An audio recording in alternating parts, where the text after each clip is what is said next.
Welcome back ناظرین. خبریں یہ ہیں کہ ایران نے کل پہلی دفعہ کلسٹر بام کا استعمال کیا ہے. بریگیڈ صاحب، وٹ ڈو یو تھنک اگر کلسٹر بامنگ کی گئی ہے اسرائیل پہ، یہ بات کس طرف جا رہی ہے؟ دیکھیں، ایران کے پاس ویرائٹی آف یہ بامز ہیں، بیلسٹک بھی ہیں، کروز بھی ہیں اور ہائپر سونک. تو ان کے پاس آپ کو پتہ ہے کہ خیبر شکن اور دوسرا ان کے پاس جو ہے فتح. اس کے علاوہ بھی ان کے پاس ہیں. دیکھیں، وہ ابھی بڑا گریجولی جا رہے ہیں. They not showing their all cards, لیکن انہوں نے اپنی ایک بات بتا دی ہے کہ دے آر ویل اکوپڈ اور وہ جھکنے والے بھی نہیں ہیں. اور سیکنڈ، اسرائیل کو پتہ چل گیا کہ ان کے بس کی بات نہیں ہے ایران کو کنٹرول کرنا، اور وہ اس لیے پورا زور لگا رہے ہیں کہ پریزیڈنٹ ٹرمپ جو ہے وہ کسی طریقے سے لڑائی میں کود پڑیں. اور اگر وہ کودیں گے تو وہ یہی تھا کہ پہلے وہ جائیں گے جو ان کے فردو میں ان کا نیوکلیئر سائٹ ہے جو بہت ڈیپ ہے، وہ اس کو کریں گے کہ ڈیزی کٹرز، پھر اس کے بعد بنکر بسٹرز جو ان کے میزائل ہیں، میسو جو ان کے آرڈیننس پینیٹریٹرز ہیں، وہ بیٹ 52 کے تھرو. لیکن ابھی تک انہوں نے خود کہا کہ جی میں ابھی بھی بات کروں گا ایران میں، مجھے ایران کو پتہ نہیں کہ میں ان کے بارے میں کیا سوچ رہا ہوں. پھر اس نے کہا جی کہ میں ابھی نیگوشیٹ بھی ہم کر سکتے ہیں، وہ بھی بات کر رہے ہیں. تو بریگیڈیئر صاحب، ڈو یو تھنک کہ اگر امریکہ آتا ہے B-52 بام جو ہے وہ مارے جائیں گے، فردوں کی سائٹ کو اڑایا جائے گا، بیکاز اس کی ریپرکشن تو بڑی سویر ہوں گی؟ دیکھیں، امریکہ کو کسی کی ڈرتا نہیں ہے، لیکن پرابلم یہ ہے کہ رشیا اور چائنا نے بڑی سٹرونگ سٹیٹمنٹ دی ہیں. رشیا نے یہاں تک کہا کہ انہوں نے جو بورڈ میٹنگ میں IAEA سے جو ایک رپورٹ دی کہ جب بڑا تشویش ہے، دیٹ از تشویش کون سی ہوتی ہے؟ بی ویری اسپیسیفک کہ ایران کہاں تک پہنچا ویپن بنانے میں. اور اگر بنانے کا آپ نے کیا کوئی انالیسس کیا ہے؟ آپ نے یونائٹڈ نیشن کو رپورٹ بھیجی ہے، they the decision maker forum میں جہاں سے بات کی جاتی ہے، تو they also on the back foot. تبھی آن عراق انہوں نے کہا جی کہ نہیں ایسی بات نہیں، ایران میں ایسی کوئی بات نہیں ہو رہی ہے اور ہمارے انسپیکٹر بھی انڈینجرڈ ہے اور یہ بات ہو رہی ہے. امریکنس کو بھی فیس سیونگ ملے گی کہ جی ایک وہاں سے کہ جی ان کے پاس کچھ بھی نہیں ہے. یہ وہ عراق کی طرح جیسے میچ ڈسٹرکشن کی بات کی گئی، وہ بھی ایسی بات نہیں ہے. اس کے بعد رشیا چائنا نے بڑی اسٹرانگ اسٹیٹمنٹ دی. آج OIC کی میٹنگ ہو رہی ہے، لیٹس ہوپ کہ یہاں سے بڑا اسٹرانگ میسج آتا ہے، دیٹ از ویری امپورٹنٹ. اور پھر جنیوا میں فارن منسٹر کی میٹنگ ہوئی ہے، دوبارہ میٹنگ ہوگی. ایران نے خود کہہ دیا کہ ہم بالکل نیوکلیر ویپن نہیں چاہتے. ہمارے لیڈر نے اسپرچل لیڈر نے کہہ دیا کہ یہ اسلام کے بھی خلاف ہے، اور ہاں we are open to all چیز انسپیکشن کی، لیکن پہلے آپ سیز فائر کریں وچ از a normal way and then بیٹھ کے بات کریں. یہ تو نہیں کہ آپ کورشن میں زبردستی تو نہیں کریں گے. آپ بات پہلے آپ سیز فائر کرتے ہیں and then you sit on the table.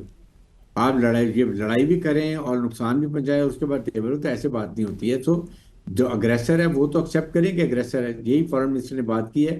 Aggressor کی بات چھوڑے پر اس دفعہ ایران کو بڑی سوچ سمجھ کے 19-20 کہیں گیو اپ کرنا پڑتا ہے نیوکلیر کے اوپر، اور اپنے ملک کو بچا لیتے ہیں، اپنے آئل فیلڈ گیس فیلڈ کو بچا لیتے ہیں، اپنے نیوکلیر سائٹس کو، یہ اپنی میزائل ٹیکنالوجی کی فیکٹریز کو بچا لیتے ہیں، عوام کو بچا لیتے ہیں. That would be a sane decision. Yeah, yes, you are absolutely right. اب باقی صاحب آپ کیا سمجھتے ہیں؟ ایک تو ہمیں تھوڑا سا ڈیٹیل دے دیں چونکہ آپ کا تھنک ٹینک بھی اس پہ کام کرتا ہے. رائٹ ناؤ ایران کی جو اسٹرائکس تھیں کس شہر کو ٹارگٹ کیا گیا ہے وہاں پر؟ کیونکہ بہت ساری انفارمیشن اور بہت ساری فوٹیجز تو آ رہی ہیں، لیکن اٹ وڈ بی بیٹر کہ آپ وہ پوری ڈیٹیلز ہمارے ساتھ شیئر کر دیں. دیکھیں، ابھی تک جو ایران کی میزائلوں نے حیفا تل اویو کے اوپر ہٹ کیا ہے، اس میں تقریباً 16 مین سینٹرز ہیں جن کا میں صرف نام لیتا ہوں، اور ان میں سے موساد ہیڈ کوارٹر ہے، یونٹ 8-2000 ہے، رافائل کمپنی ہے، اسرائیل منسٹری آف وار ہے، نیوکلیئر ریسرچ سینٹر ہے، کریات گات انڈسٹریل سٹی ہے، وائز مین سائنٹیفک سینٹر ہے، حیفا پورٹ انفراسٹرکچر ہے، الجلیل بیس ہے، ٹیلنوف ایئر بیس ہے، زاناٹائم ایئر بیس ہے، اوات ایئر بیس ہے، حیفا آئل ریفائنری ہے، ہیدرا پاور اسٹیشن ہے، اور کریات بیس ہے. یہ 16 ایسے جگہ ہیں جن کے اوپر ایرانی میزائلز گرے ہیں اور یہ بالکل برباد ہو چکی ہے. اگر آپ کل صبح کی جو میزائل تھی سجیلا 2 کے نام سے انہوں نے جو فائر کیا ہے، for the first time they have use MIRV kind of missiles. اس کو کہتے ہیں کہ یہ multiple independently targetable re entry vehicles ہے. اس کی جو ہیڈ وار میں ایک بم ہے، لیکن وہ زمین پہ تقریباً 8 کلومیٹر پہنچنے سے پہلے یہ دھماکہ ہوتا ہے اور اس میں سے 26 مور وار ہیڈز آتے ہیں اور جتنے بھی بلڈنگز اس کے پاس ہے وہ سارا ویران ہوتے ہیں. ایران نے صرف ایک ہی فائر کیا اس طرح کا میزائل. اسرائیلی کہتے ہیں ان کے پاس 2000 سے 3000 سے جیل ہے.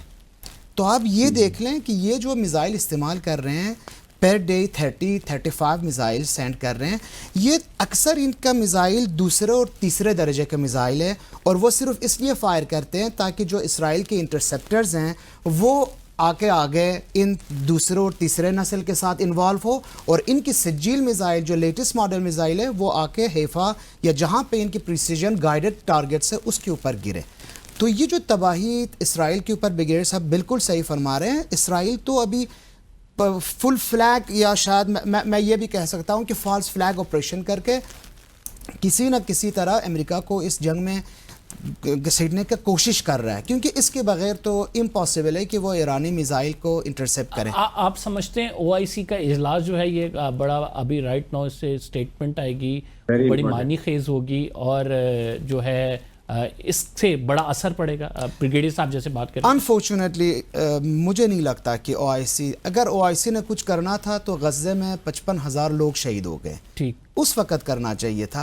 میرا نہیں خیال جب OIC کی بہت سارے ممبران اسرائیل کے ساتھ آلریڈی کوپریشن میں ہیں, مجھے نہیں لگتا. میں بریگیڈیئر صاحب سے اس پہ, بریگیڈیئر صاحب OIC نو ڈاؤٹ کہ ایک بڑا ایسا فورم ہے جس سے ایک یونائٹڈ آپ کہہ سکتے ہیں تمام ممالک کی آواز آتی ہے, خصوصاً مسلم ممالک کی. لیکن غزہ پہ بھی جب معاملہ ہوا, اور دوسری بات یہ کہ OIC کی سٹیٹمنٹس کی حد تک ضرور آ جاتا ہے, پریکٹیکلی اگر دیکھیں عرب ممالک کے اپنے ریلیشنز بھی ہیں اسرائیل کے ساتھ, ان کو کس طرح سر آپ دیکھتے ہیں؟ دیکھیں بات میں غزہ میں جب تھے نا تو وہ بیچارے غزن مجبور پیلسٹینینز, ٹھیک ہے, اللہ کے علاوہ کوئی ان کی مدد پہ نہیں تھا. ایران نے بڑی کوشش کی حزب اللہ کے تھرو, حماس کے تھرو, ہوتیز کے تھرو, جو کر سکتے تھے کیا. اور دیکھیں نا ایران نے بھی, اسرائیل نے بڑا سوچ سمجھ کے کیا ہے.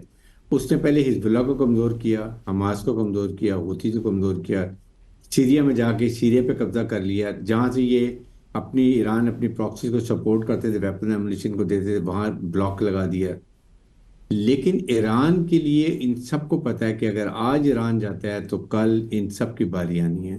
دیٹ از وائی یہ اب کھل کے اسٹیٹمنٹ دے رہے ہیں ایران کی فیور کے اندر. اور اگر آج یہ سٹیٹمنٹ سٹرونگ نہیں دیتے ہیں تو آپ میں بتاؤں ان سب کی باری آئے گی. یاد رکھیں میرے الفاظ کہ یہ پاکستان کے لیے بھی نقصان دہ ہوگا اور مڈل ایسٹ کے بھی لیے ہوگا.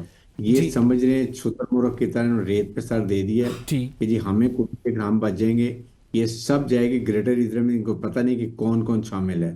اور اگر ادھر سے عراق والی سچویشن ہوتی ہے ایران کے اندر تو نیکسٹ ٹارگٹ پاکستان آ جاتا ہے بلوچستان کے ساتھ لنک کر کے. تو اس لیے پاکستان کھلا ایران کی سپورٹ کر رہا ہے, ہر لحاظ سے سپورٹ کر رہا ہے. اور انڈیا بھی ایکسپوز ہو گیا ہے کہ پتہ چل گیا ایران کو یہ ہمارا نمبر 1 دشمن ہے.